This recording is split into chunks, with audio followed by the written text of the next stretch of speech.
teď se tady to uvidíte, jo? Proto jsem to teď řekla.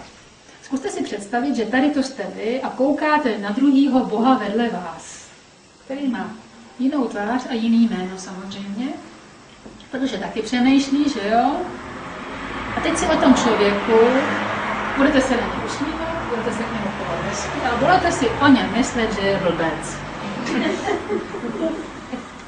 Pozor. I kdybyste se od tohohle konkrétního blbce XY odstěhovali 1000 kilometrů, tam ho jiný zastoupí, s jinou tváří a s jiným jménem, že vidíte, on žije ve všech lidech. Že kolektivní nadia vás dožene všude. Vy se zkrátka naučíte do bodu B, co jste si dali do svého úkolu, kdybyste 1000krát nechtěli. Takže prosím vás, žádný ochrany, žádný vajíčka před nějakýma situacemi a před lidma. Vy si to zkomplikujete. Skutečně, věřte mi, hurá do všech zkoušek, který mě tam venku čekají. Jednou ode mě odcházela paní, úžasná, mám jí hrozně ráda, žije v Praze, jmenuje se Jitka. Když odcházela po tom výkladu, tak takhle otevřela dveře, koukla se na mě a říká, já se tam těším. Nebo volnou, prosím vás.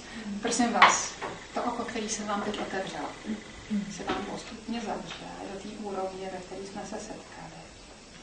Ale už jste tam nahlídli. Budete líp a rychleji se učit odbourávat věci. Protože jste na to připraveni. Vrátíme se k tomuhle zajímavým obrázku. My jsme optimisti, takže se to tak nezavře. Bude to čím dál tím lepší. Super. Hurá, jo. Nezapomeňte na hurá, prosím vás. Tak, už jsem řekla, že tady už to ego je menší. Pamatujete si, že tady ta kulička byla menší, to už je intuitivní úroveň, protože ego kecá míň. Když je menší, kecá míň. Jo? Takže tady někdy se stane, že tady mezi těma myšlenkama je mezera. O tom taky mluvili třeba pan doktor Tomáš, že jo? Když proto jogínové stavějí myšlenky. Jo? Proto, aby se k ním ten Bůh dostal. To ego furt drnčí. A víme, že jste oddělení. Jo? Takže,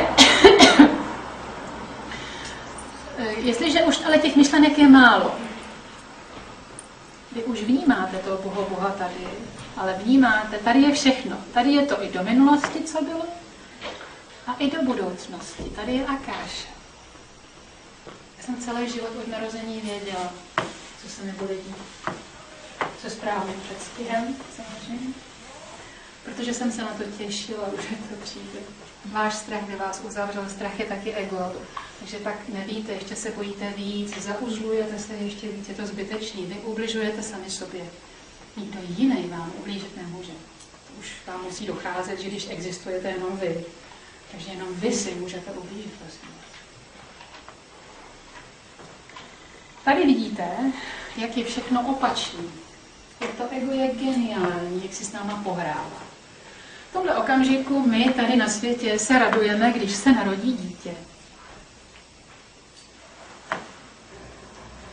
Jenže ho čeká cesta z bodu A do bodu B. My bychom spíš s nimi měli soucítit. Pozor, nevytovat ho, jo? On si to vybral, soucítit. Já jsem teď nedávno vyprávěla vlastně o Járy ten příběh, kdy on v Americe, kdysi dávno pomáhal hrozně moc lidem, emigrantů, kteří utekli do státu. Bral si je k sobě, pomáhal jim. A v tomto okamžiku navštívil jednou 2 Čechy, muže a ženu, kteří se tam seznámili a měli spolu mínko. Byl to chlapeček a oni mu pak volali, aby se na toho chlapečka, na to jejich štěstí přišel podívat. Říkali, jak to dítě vůbec nepláče, jak je hodný, jak to zpívá. A to dítě bylo skutečně ještě nějak kolem 6 nedělí, kdy ten Jara tam přišel. Oni mu ho ukázali, spokojení, on si sednul přes velikou místnost takhle křížem, čet noviny a oni, že půjdou udělat kafe. A najednou si vzpomněl na tohle. Tak si řekl v duchu, počkej, já si tě prozkouším. A jak tak čet do těch novin, tak říká polohlasem. To miminko tam leželo v košíku, že jo. Koukalo, domlalo si, zavíralo oči. A on říká, ty se máš. Ty si tady ležíš, spokojený, napapaný, přebalený, máma, táta, jsou z tebe. A už. A Bůh ví, co tě čeká. To dítě začalo tak řvát.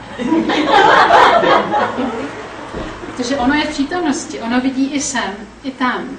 Jestliže umíráte, odkládáte život, skutečně vidíte celou sérii toho vašeho filmu, ale to vidí i to dítě, ono to vidí, co bude. Ví, co ho čeká. To pak zapomenete pod tíhou ega. No, ale je to tam?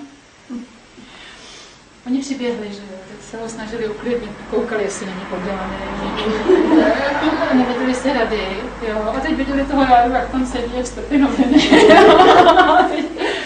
On se uklidnil teda asi za 20 minut.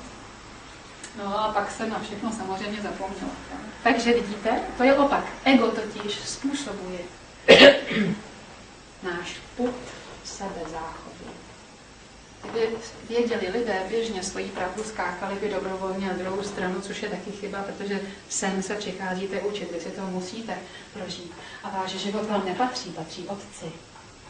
Takže skákat skutečně na druhou stranu je nesmyslná věc, ale spoustu lidí to samozřejmě neunese. Takže i ta sebevražda, prosím vás, když se přihodí, je boží záležitostí. Všechno totiž řídí otec. Buď vaše nadjá vás pustí rovně bez problému, anebo toho přehodí na spolupracovníka černého pána, který takovou oklikou veme věci do svých rukou. Vše je dobré. Nezapomeňte na to, prosím vás. Takže už jsme probrali narození miminka a teď probereme radost při odchodu jedince. Což je taky divný. Uvědomte si, že jestliže zestárneme, anebo jenom odložíme poděbé, odkládáme svoje tělo. Kolem nás tady u smrtelné postele, když jsme v nemocnici, brečí rodina. A brečí. A bědují. Prosím vás, ten člověk v jakýmkoliv věku odchází, se dožije svého bodu B, není možno odejít v jiném bodě. Ten člověk si splnil svoje věci, které se měl naučit. Takže rozloučit se s ním, poděkovat mu. Ty všechny chvíle, které jste s ním prožili, vám nikdo nesebere. Odpustit, cokoliv vám udělal, aby se mu šlo líp. Vy mu můžete pomoct, samozřejmě se vším. Pak on lehce odejde. Ale jakmile ta rodina brečí a brblá kolem něj. Pozor, on vás slyší, kdybyste brblali doma v kuchyni, jo? Tak my jsme všichni v jiný rovině. Jo? Ten prostor a čas už víte, že je jiný. Takže prosím vás, poděkovat, že jste se směli s tím člověkem učit, ať vám dělal cokoliv. Přišel kvůli vám, to váš anděl. Kdyby totiž jste skutečně plakali kolem něj, tomu člověku, který ještě nemá rozvázaný ego, to nastane za chvilku, než opustí samozřejmě tohle tělo. Vás bude líto. On vás miluje, jste jeho rodina. Takže vy ho budete v tom bolavém, rozkládajícím se těle, který chce opustit, udržovat. Moc horšíte ten odchod na druhou stranu, prosím.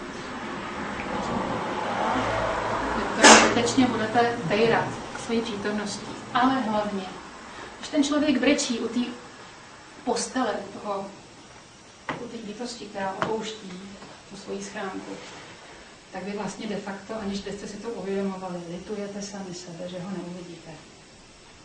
Jo, to je sebelítost. Nevíte to. Jo.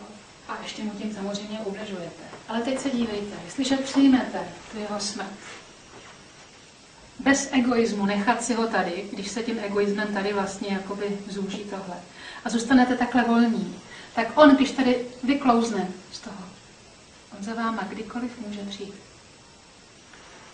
Můj tatínek před 20 lety, když zemřel, tak hned první noc, kterou odešel, já jsem byla sama doma. Jirka byl tenkrát v Borcově, děti byly u tatínka. Se otevřeli v noci dveře.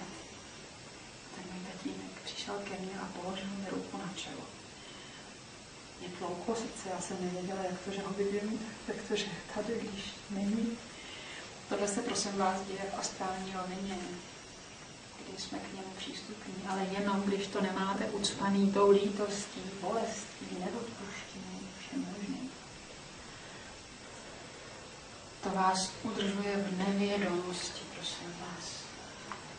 Jo? A teď vám řeknu poslední věc, která, kdybych vám ji řekla během celé přednášky, by vás šokovala. Možná, že byste mě odsoudili. To jsem si nemohla dovolit, takhle vám ublížit. Teď se pozorně, prosím vás, dívejte, abyste viděli, že skutečně vše je dobré. Zkuste si představit, teda vidíte samozřejmě, že naše tělo je obal, to nejste vy ani ta umělá egoistická bytost, která se sem přišla něco naučit, ale jste Bůh v něm, jo. A on je v každém z nás. Jsou to spojené nádoby. Teď si představte, že tahle ta nádoba bude třeba 20letá holčina, která ale přesto, že jí je 20, se dožila bodu B, naučila se, co si předepsala. A tohle je zase bytost, která si ještě nevyzkoušela, co to je zavraždit. Je to drsný, že jo? Ale je to tak. Vždycky nahoře mi říkávali, že způsob, jakým se dostáváme na druhou stranu, když to jde takhle rychle, což je úžasný takhle rychle, pozor, tak se dozví, nahoře se to rozhodne, to naše nadia se rozhodne 2 až 3 dny maximálně dopředu. To znamená, že ta holčina bude žít třeba ve městě Teficích a někde v okolí se najde taková duše, která potřebuje mít zase ten opačný prožitek. Takže nadia je svede dohromady a zkrátka uděje se tenhle akt vraždy. Podívejte se. Oni mají společné nadia. Kdyby jedno jediné nadia s tím nesouhlasilo, tak se to nemůže stát. Proto ten respekt, když jsem vám včera vyprávěla vlastně o té mý malý dceři, když mě někdo zabil, rozumíte mi? Já bych věděla, že ona přesto, že jí byly 2 roky, se dožila bodu B. Neexistuje jiný výstup ze stvoření, prosím. Takže vše je dobré. Amen.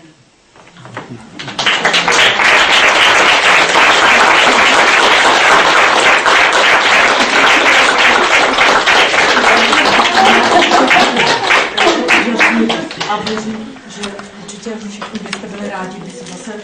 Já přijedu ráda. No, ono těch témat je strašně hodně. Můžete se ptát na cokoliv, co vás bude zajímat. A můžu samozřejmě i mluvit o jiných tématech, který třeba vaše nápady a věci, co byste chtěli vědět, na který teď jsem si třeba zrovna nespomněla. Protože já skutečně toho otce nechávám mluvit, aby vám odpovídal. Chci vás upozornit na to, že je zbytečné ptát se na věci týkající se těch vesmírných věcí. Vaše nejdůležitější záležitosti je, jak být lepší, jak docílit toho, jak se zbavit svých egoistických stavů. Jestliže vy tady se nebudete starat, jak se naučit trpělivosti a budete se zajímat tamhle o nějaký souhvězdí, tak se nikdy tam až nedostanete samozřejmě. Váš úkol jste tady ve hmotě je naučit sjednotit se s Otcem. Tak, děkuju vám moc, že jste účastnili.